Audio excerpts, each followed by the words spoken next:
வணக்கம் tech support நண்பர்களே. இன்னைக்கு இதை பற்றி பார்க்க போகிறோம் அப்படின்னு பார்த்தீங்கன்னா, நாம் யூஸ் பண்ணக்கூடிய காயின்ஸாக இருந்தாலும் சரி, நோட்டாக இருந்தாலும் சரி, இந்தியன் ருபீஸ் ஆர்பிஐ மூலிமா அச்சடிக்கக்கூடிய ஒவ்வொரு பொருளுக்கும் எவ்வளவு எக்ஸ்பென்சஸ் ஆகுது அப்படிங்கிறது இந்த வீடியோவில் தெளிவாக பார்ப்போம். நம்ம ஒரு ரூபா யூஸ் பண்ணுற காயின் நம்ம அடிக்கிறது மொத்தம் பார்த்தீங்கன்னா ₹1 11 காசு. அதாவது 11% மோர் தென் காஸ்ட்டை விட ₹1 விட 11% எக்ஸ்ட்ரா செலவாகுது அப்படின்னு சொல்லியிருக்காங்க. ₹2 காயின் பார்த்தீங்கன்னா ₹1 28 காசு அதுக்கு எக்ஸ்பென்சஸ் ஆகுது. அந்த காயின் அடிக்கிறதுக்கு தயார் பண்ணுறதுக்கு. ₹5 காயின் ₹3 69 காசும். அப்போ ₹10 காயின் ₹5 54 காசும் அதோடைய மேனுஃபேக்சரிங் காஸ்ட் ஆகுது அப்படின்னு சொல்லியிருக்காங்க. இது மட்டும் இல்லை பார்த்தீங்கன்னா நோட்டு காயினுக்கு இந்த ரேட் வருது, நோட்டுக்கெலாம் எவ்வளோ வருது அப்படின்னு பார்த்தீங்கன்னா இருக்கிறதுல லோவஸ்ட் ப்ரைஸ் ஆஃப் மணி என்னன்னு பார்த்தீங்கன்னா ₹20 நோட்டுக்கு 95 பைசாவில் ₹20 நோட்டை மேனுஃபேக்சர் பண்ணிடுறாங்க. ₹50 நோட்டை ₹1 13 காசுக்கும், ₹100 நோட்டு ₹1 77 காசுக்கும் மேனுஃபேக்சர் பண்ணுறாங்க. இப்போ ₹200 நோட்டு அப்ராக்சிமேட்லாம் பார்த்தீங்கன்னா ₹2 37 காசு அதுக்கு மேனுஃபேக்சரிங் காஸ்ட் ஆகுது. அது மட்டும் இல்லாமல் பார்த்தீங்கன்னா ₹500 நோட்டை என்ன ரேட்டு வரும்னா நியர்பை ஒரு ₹2 29 காசு வரும் அப்படின்னு சொல்லியிருக்காங்க. இது மேனுஃபேக்சரிங் காஸ்ட் மட்டும்தான் இது சொல்லியிருக்காங்க. எந்தெந்த வருஷத்தில் என்னென்ன காயின்ஸ் யூஸ் பண்ணாங்க, அதோடைய எவ்வளவு எத்தனை கோடிக்கு அவங்க அச்சிட்டாங்கிற ஒரு அப்ராக்சிமேட் வேலையை நம்ம இப்போ பார்த்து வச்சுருக்கோம். அது என்னென்னு சொல்கிறேன். இப்போ 2015 2016 வரைக்கும் ரிசர்வ் பேங்க் ஆஃப் இந்தியா டோட்டலாக அக்யூரேட்டாக சொல்ல முடியாது, ஒரு அப்ராக்சிமேட்டாக ஒரு வேல்யூ ₹3421 கோடி எக்ஸ்பென்ஸ், அதாவது பிரிண்டிங் செலவு மட்டும் ஆகிருக்கு. பிரிண்டிங் செலவு, காஸ்ட், மேனுஃபேக்சரிங், இந்த காயின் மேனுஃபேக்சரிங் டோட்டல் எக்ஸ்பென்சஸ் மட்டுமே ₹3421 கோடி ரூபா ஆயிருக்குன்னா எவ்வளோ அமௌண்ட் நீங்கள் அடிச்சிருப்பாங்கன்னு நீங்கள் இதில் பிளான் பண்ணி வச்சுக்கோங்க. இப்போ 2016 2017 பார்த்தீங்கன்னா டோட்டல் ஆஃப் காஸ்ட் 2000 நோட்டு, அதான் டிமானிட்டேஷன் ப்ராப்ளம் வந்துச்சுல்ல, அந்த டைமில் மட்டும் பார்த்தீங்கன்னா 1000 நோட்டு கேன்சல் பண்ணிட்டு 2000 நோட்டு ரிலீஸ் பண்ணியிருந்தாங்க. அந்த வருஷத்தில் 7965 கோடி ரூபா பிரிண்ட் பண்ணியிருக்காங்க. அதாவது அதுக்கு எக்ஸ்பென்சஸ் ஆகிருக்கு. அவ்வளோ ரூபாய்க்கு அவங்க நோட்ஸும் சரி காயின்ஸும் ரெடி பண்ணியிருக்காங்க. இப்போ அடுத்தது அந்த டிமானிட்டேஷனுக்கு அப்புறம் 2017-18 டோட்டலாக பார்த்தீங்கன்னா கம்மியாக இருக்குது. அதை விட கொஞ்சம் கம்மி. ஏன்னா ஃபஸ்ட்டு 8000 கோடி பக்கமாக பிரிண்ட் பண்ணியிருக்காங்க. இப்போ அதுக்கப்புறம் பார்த்தீங்கன்னா 4912 கோடி ரூபாய்க்கு எக்ஸ்பென்சஸ் மட்டும் ஆயிருக்கு. அந்த அமௌண்ட்டு சொல்லியிருக்காங்க.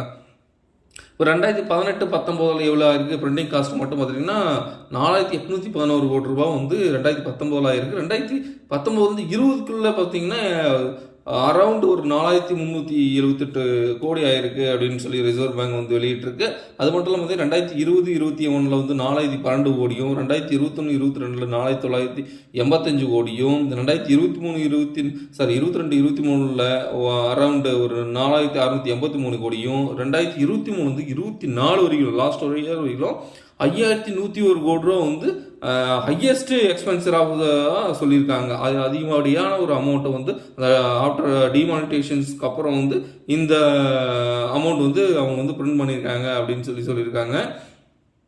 சரி, ஓகே, இதெல்லாம் ஓகே, நமக்கு இதெல்லாம் ஓரளவுக்கு புரியுது. இதில் என்னென்ன காயின்ஸ் யூஸ் பண்ணியிருக்காங்க அப்படின்னு நம்ம பார்க்கலாம். இப்போ டோட்டலாக பார்த்தீங்கன்னா காயின்ஸ் என்னென்ன காயின்ஸ், ₹1 காயினில் பார்த்தீங்கன்னா FSS அப்படின்னு சொல்லக்கூடிய ஃபெரட்டிக் ஸ்டெயின்லெஸ் ஸ்டீல் அப்படின்னு சொல்லக்கூடிய ஒரு மெட்டல் யூஸ் பண்ணியிருக்காங்க. ரெண்டாவது காயின் ₹2 காயினில் அதே ஸ்டீல் தான் யூஸ் பண்ணியிருக்காங்க. இப்போ ₹5 காயினில் பார்த்தீங்கன்னா அவங்களுக்கு கலராக இருக்கிறத பார்த்துருப்பீங்க. இதில் நிக்கல் பிராஸ்ன்னு சொல்லக்கூடிய 75% காப்பரும், 20% ஜிங்க்கும், 5% நிக்கலும் யூஸ் பண்ணிட்டு இருக்காங்க.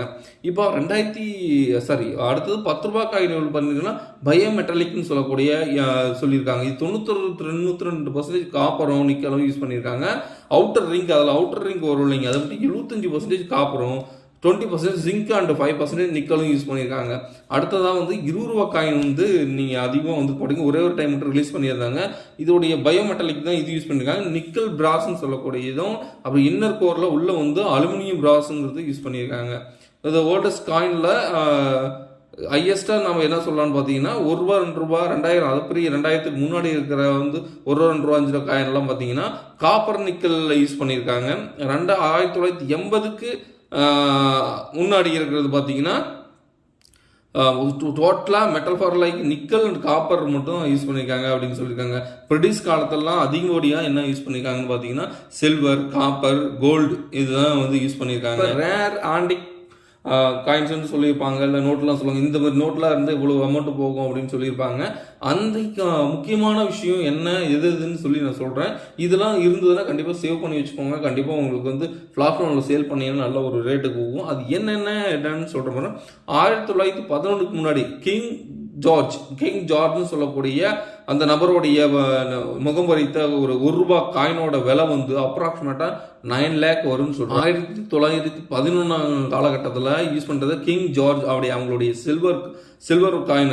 அந்த காயின் வந்து யாராவது வச்சுருந்தாங்கன்னா அது 9 lakh rupees. இப்போது ஆண்டிக்கு அது முக்கியமான ஒரு விஷயம். அது கண்டிப்பாக இருந்ததுன்னா நீங்கள் பத்திரமணி வச்சுக்கோங்க, அந்தளவுக்கு நல்ல வேல்யூபிள். அடுத்தது 1943 பாம்பே அப்படி சொல்ல மினி காயின் ஒன்று ரிலீஸ் பண்ணிருக்காங்க. இது வந்து டோட்டல் நிக்கல்.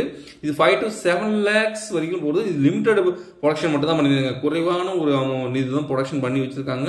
இது 5 to 7 lakh போகும். அடுத்தது வந்து நான் பார்க்குறது என்னன்னு பார்த்தீங்கன்னா FIFA வேர்ல்டு கப் வந்து 1982 நடந்தது. இதோடைய காயின் வந்து 5 ரூபாய் காயின் இருக்கும். அதோடைய காயினோடைய ரேட் வந்து 50,000 1 lakh வரைக்கும் அதோடைய காயின் வந்து ரேட் போகுது. அப்புறம் அதுக்கப்புறம் 2019 ரிலீஸ் பண்ண காயின் என்னன்னு பார்த்தீங்கன்னா 10 ரூபாய் coin Mahatma Gandhi 150 birth anniversary அப்படின்னு சொல்லி அதில் வந்து மென்ஷன் பண்ணியிருப்பாங்க.